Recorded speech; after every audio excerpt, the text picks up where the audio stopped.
88.9 FM. Welcome to the People's Station. One Nation FM. Also, it's good to know that you can go to one trusted store for all your techno needs. Take a trip to Polokwane CBD to view a wide range of quality and branded computers, printers, scanners, air conditioning, IT accessories, networking, cartridges, and so much more. Alcel is also a supplier of bulk airtime. Situated at 16 Rissik Street, shop number 2, or call 015-297-8666 for reliable and friendly service. Alcel, your techno-savvy store. Our price is our pride. Style doesn't have to be expensive. Eurofin is your one-stop exclusive furniture store at affordable prices. With our 24 months to pay arrangement, anyone can afford. After all, the price you see is the price you pay. We have everything for a stylish home. From Samsung, Defy, Crafton, Everest, not forgetting Lazy Boy and much, much more. Remember, if we can't beat your price, we'll give you 500 Rand cashback. Visit us at 74 Landros Marais Street, Polokwane or Tsanin Crossing. You can call us on 015-297-6903.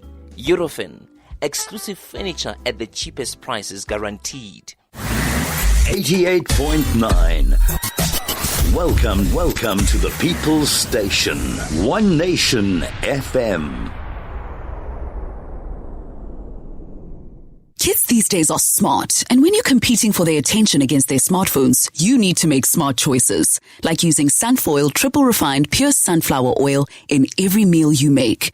It's naturally cholesterol-free and approved by the Heart and Stroke Foundation as part of a balanced eating plan. So whether you're cooking, frying, or baking, you get the great tasting results that'll get their attention faster than the latest app. And if that doesn't work, change the Wi-Fi password. Sunfoil. Now we're cooking. One Nation FM on 88.9. All right, good evening, Polokwane, and welcome to tonight's episode of the Robert's View with myself, Isaac Wagamoselana, right here on One Nation 88.9 FM, on the only talk radio station in Polokwane, bringing you the show live from the tallest building in the province, and I will be with you up until 6:30. Tonight on the show, we have a panel of fantastic business women and a man from Polokwane, and we'll be discussing the idea of businessing in Polokwane right here on the station. We will be exploring ideas they have used to do business in the city, discussing challenges they are facing and how they have overcome some of the challenges. More importantly, we're looking at different business model, looking at different crafts and how one can make it in each. Amongst them is an individual who is already ahead in educating people on what to do once we get the land. Because despite all this land expropriation debate, education on how black people can also be commercial farmers and assist in protecting food security is definitely paramount. So stick around and learn more during this hour program. Yesterday, Minister Tito Shasha Mboweni delivered his maiden midterm budget report. And personally, save for the no VAT on sanitary pads and pointing out of government corruption, I feel he sounded more liberal and detrimental to the future of radical economic transformation. Someone on Twitter stated that Tito Mboweni is nothing but a stooge for white monopoly capital, and I unequivocally agree. Here's why. I don't think he spent enough time on free education because it's part of the plan. It should be part of his midterm budget report because those are supposed to be government's plan. We need to know explicitly how government plans to fund free education amongst the other free things that they are funding. Especially, like I said, he sounded more liberal, but very detrimental to the future of radical economic transformation.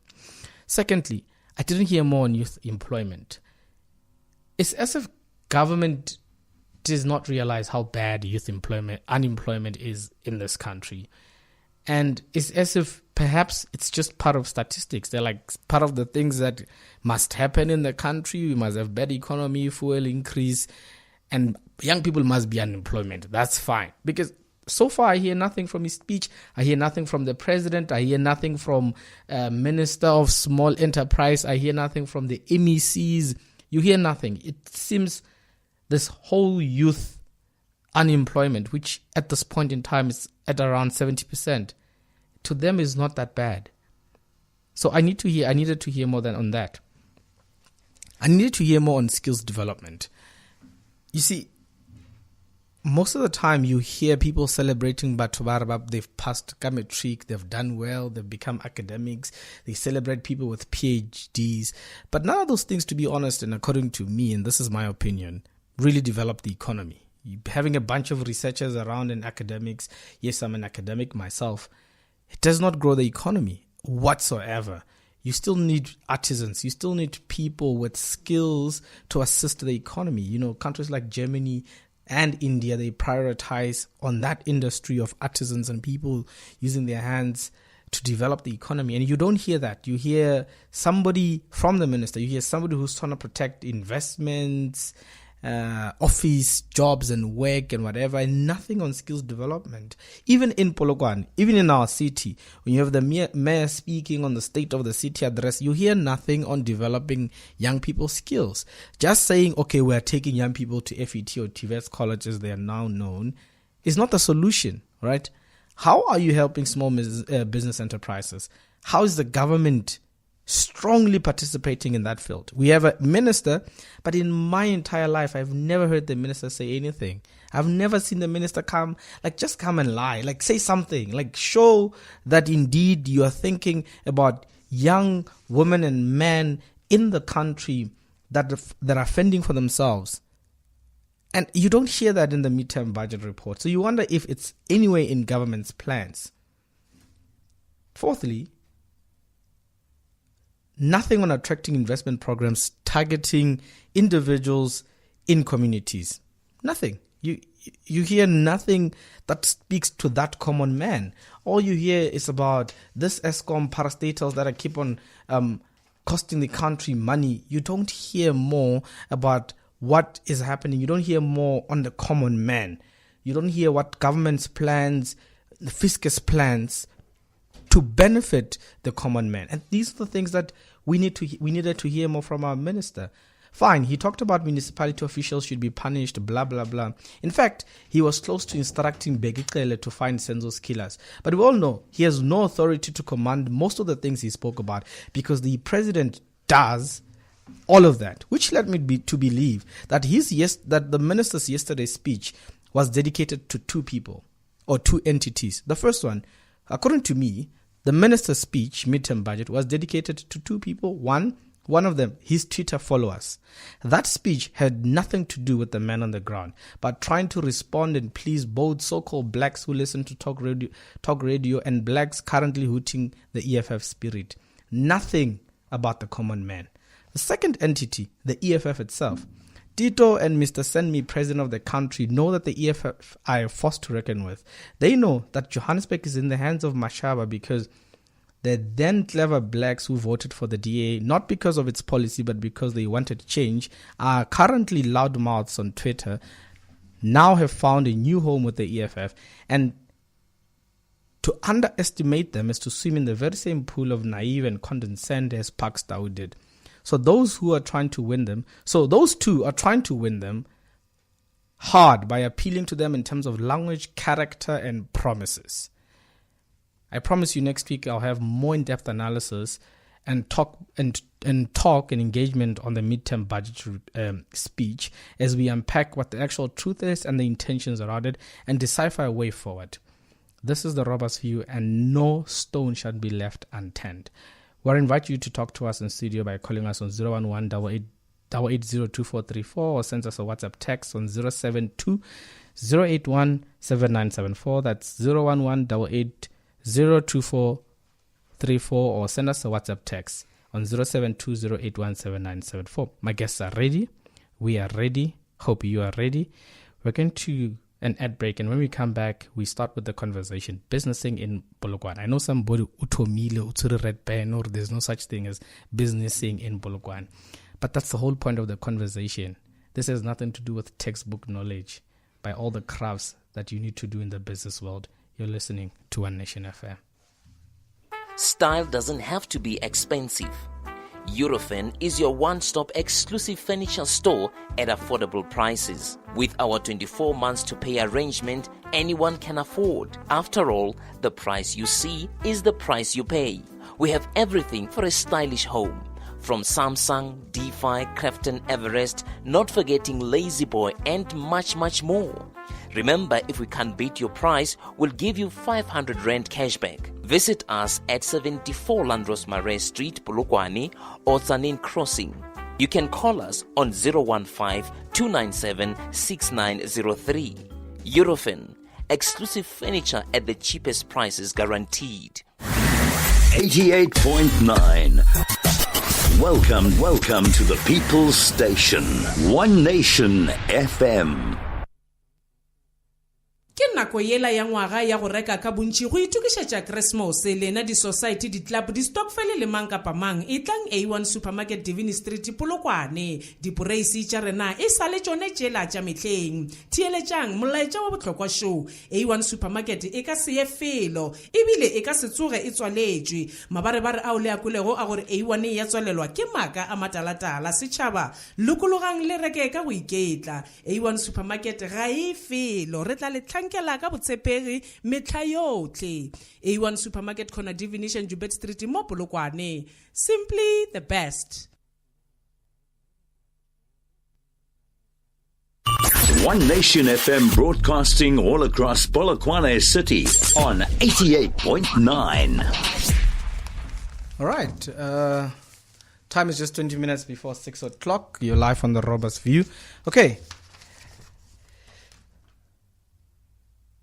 As a person, you need to be business-minded, entrepreneur-minded, and I'm not that kind of person. I'm not gonna lie. I have said it before that I'm an academic, but it's good for me to learn from people who have done it, right? I believe as a young person currently in this current economic systems, being thinking about an office job shouldn't be your goal. Like teachers must not teach us to be office people. Like that system does not work at all. And it does not benefit us whatsoever. We need to be innovative. You have countries like Malawi where they have problems of electricity, problems that we think are basic and we want to kill the municipality, especially the admin on Facebook for.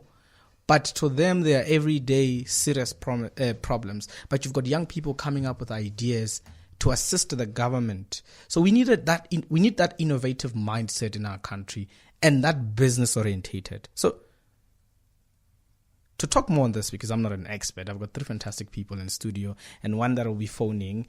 We've got Riabetum Mabuja, Bruce Diale, Noma Chauke. Guys, good evening and welcome to the show. Thank you very much for this wonderful opportunity.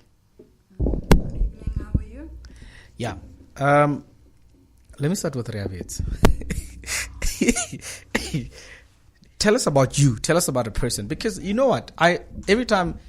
One day during the week, I interview people I think that they're incredible human beings in the city. But people need to know who you are personally. And most of the time we buy into a product, not necessarily because the product is hot or anything, but because the person, you know. So I want you to tell people yourself, your business profile, your personal profile. Rabetsu Mabuja. My name is Rabetsu Mabuja. I was born and bred in Limpopo. I was born in Mankweng, Teflop. That's where I was born. And then moved to Polokwane, 1996. Have been staying in Polokwane. I moved to Polokwane after I matriculated to go study at the University of Johannesburg. Graduated 2010. Came back home. And because of lack of jobs, of course, I started my own business in 2011, and we're still going strong. Why are you a celeb? Celeb? Yes. I'm not a celeb. Okay, why do people like you on Facebook? Why are you known on Facebook? I think it's basically the other day when I posted that I'm gonna be on radio, I got a very emotional inbox from somebody telling me that they don't know me personally. They've been following me on Facebook ever since, and I'm inspiring to them. I'm a single mother. And I'm raising my son. I don't want to give myself points, but I think I'm doing very well in that field as well. and in my business. The business I'm in, it's congested. Everybody's doing it. But like you